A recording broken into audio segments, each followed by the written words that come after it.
What's up, YouTube? It's Brandon B, aka Blaze here.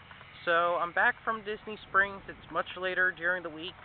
Just needed time to recuperate. But this is a review of what we did after Disney Springs of Smashburger the restaurant and Joysticks the club. First, we went to a restaurant called Smashburger with my family that lives in Orlando. It was Vinny and I, and then my family. So the food was really, really good. It's like an upscale type of burger place. It was actually on the news about how good they were. The burgers are kind of fancy and gourmet. It's kind of like you go up to the counter, you put in your order, then you go sit down at the table and they bring it to you. So it's not like a restaurant. But it's located on East Colonial Drive in Orlando, Florida. The food was really good. They have different buns for you to have. You have like a gluten-free burger, a whole wheat burger, some other kind of fancy burgers. I'm not really too sure, but their most famous bun, I meant for the burgers, because these are the buns, the gluten-free and the whole wheat. But for the bun that they have that I like the most is called the egg bun. It was really good. It was really soft. It was really fluffy. Vinny and I thought it was like the bread had a little bit of eggs inside of it, like cooked eggs in it, and we thought that that's how they would put it on the burger. But we were wrong. It was just like normal bread, but it was just really fluffy, really buttery. But overall, the burgers were if you get the big one, the big burger, it's huge. If you get like a regular size or a little burger, it's kind of small, as like a McDonald's size burger. The pricing for it is like the large burgers I think were like $8 or $9, and then the regulars were like $7 or $6, but it all depends on the meals that you get with it. The fries, now their fries are actually different. You can get the regular fries, or you could get the rosemary fries with garlic on them. I didn't have those. I hopped out. I had the regular fries. The burgers that we had was like everybody had the original smash burger, because I guess that's what got the name, and that's what made this place popular. But I decided to go a different route. I decided to get their famous barbecue bacon burger. It was a burger with bacon on it, barbecue sauce. I think it was like mayonnaise, I think, and it also had onions on it. The onions were like fried onions, so this place was really, really good. They do have milkshakes for dessert that you could get, so it's kind of like a Sonic per se, or like a Steak and Shake, but more upscale.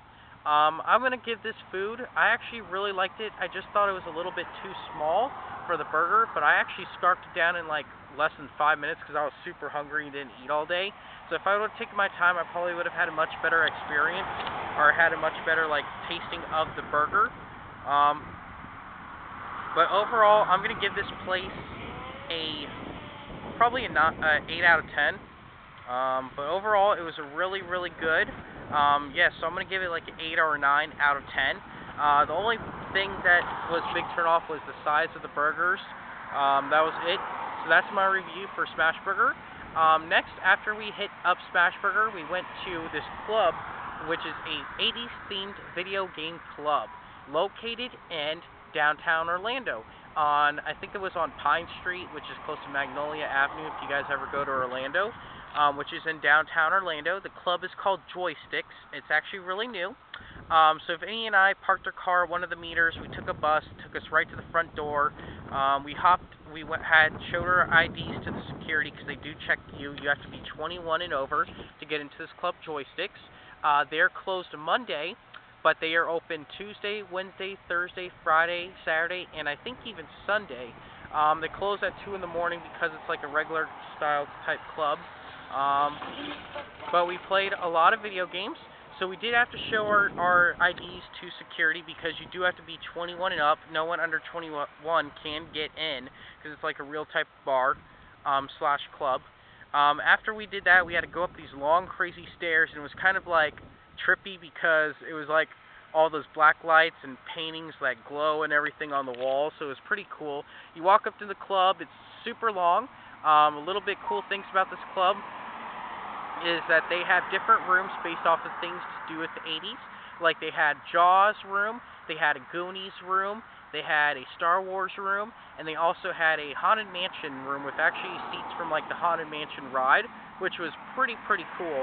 The Star Wars had like replicas and props from the movie, so I thought that was pretty cool. The Goonies was like made just like the pirate ship in the movie. I really thought that was cool. Video games that they have is ones that took place in the late 70s, early 80s, I think a little bit of the 90s, but more dedicated to the 80s. I think it was like Super Mario Brothers, Teenage Mutant Ninja Turtles, Simpsons, a whole bunch of different arcade games. They even have a Star Wars pinball machine, which was pretty cool. They do have air hockey. Then also for the people that don't want to play the games from that era, they do offer you to play the Nintendo 64, which they have the games such as GoldenEye, Mario Kart, Super Smash Brothers, the original one from back in the day, which is pretty cool. Now this club is free to get in, free to play all the games. They just keep it on free play mode. It does get really crowded, and the age group is like 21 to like probably 30, because it was more like college kids. I didn't see any older people there when I went. The music that they play is from the 80s only. It's 80s themed. They do offer karaoke, which you can only do songs from the 80s, which I thought was pretty cool. The bartenders and the waitresses were really nice. I would have to give that a thumbs up. They had really good customer service. There was also, when you go to the bathroom, I don't know how it is for the ladies, because of course I'm not a lady, so I can't go into the ladies' bathroom. But when we went into the men's bathroom, there was a guy that would just sit there and like give us the soap and the peppermints and all that kind of stuff. So that was pretty cool. Also, they have this thing called the Iron Flight Challenge. Hold on one second. They also have this thing called the Iron Flight Challenge, where you can actually sit in the Game of Thrones chair. You pay $50, but you have to drink about 7 to 8 shots, one for each of the Game of Thrones houses. We didn't do that. We decided to save our money. Now let's go on to the drink specials for Club Joysticks. Basically, they do have beer. They have like Bud Light, Miller Lite, Corona, but the Bud Light, Miller Lite, Coors Banquet was $4. They do have shots that they actually that's their specialty, because they make their own shots, which has to do with like 80s theme stuff. Those were $5. The specialty mixed drinks, which is like kind of like the shots but just more, is about $10 to $15. They do also serve wine, which I don't know about, so I stay away from that. They also serve champagne, which you could buy that. And all the top shelf, it is a full liquor bar, so you can get shots of just like a regular Jack Daniels or Patron or whatever you guys drink. Now, for the more expensive beers, they have like Corona, Stella, Heineken, and I think Yeeling was $5. And then the more expensive beers, which is like ones from all around the world, was a lot more money. Beers on Tap is what they have from like the MIA company. A lot of the beers on tap was like $6 to $8, so it was pretty cheap. It was like kind of felt like I was at a World of Beer, just had a lot of video games instead. I did play with a lot of people. People were really nice at this club with Vinny and I. They would actually come up to us and ask us to play with them, or that they would play with us. So I do have to give it a thumbs up for about people getting along and just talking to each other. Security was really good. They have 2 security guards outside, 2 security guards inside, so it is really covered. You do actually feel really safe there. Everybody does get along.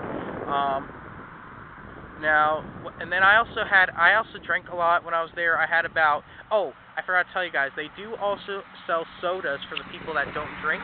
Sodas are like $2 to $3. They do have water, and water is free. Then Vinny, he didn't drink, so he had Mountain Dew, which is like $2 or $3. I had about 4 Coors Banquets, and I had a Pepsi, and I think a Mountain Dew, and I had this one drink which is called like Nagasaki or something. It was in the movie Jaws. The guy, the fisherman that was on the boat all the time that you guys would see with the main character, he was drinking these beers, so I had the Tall Boy. That was only like $5. But overall, it was a really great bar. Our waitress actually messed up on the drinks, so she only charged me like $20 for everything, which I thought was pretty cool and very nice. You can actually go up to them and swap out the games. So if you want to swap out your game, you should order your drinks, because it does get really, really packed. But you can definitely play, and you can just sit on the couch and play games all day. It's pretty fun. No one bothers you. No one tries anything. I'm definitely going to give this club a 9 out of 10. Only thing is just walking up those stairs is a problem. Pretty much that was it. but everything else was really good, and Vinny and I did like the Club Joysticks, so that is my review for Club Joysticks and Club Joysticks and Smashburger Restaurant. Next up, I'm going to be doing a review for Black Panther, and then probably later on I'll do a review of Player One, which is another video game club but near Disney. I don't know if I already did that. I'll probably do that for you guys. But please keep on watching. Please subscribe. Thank you.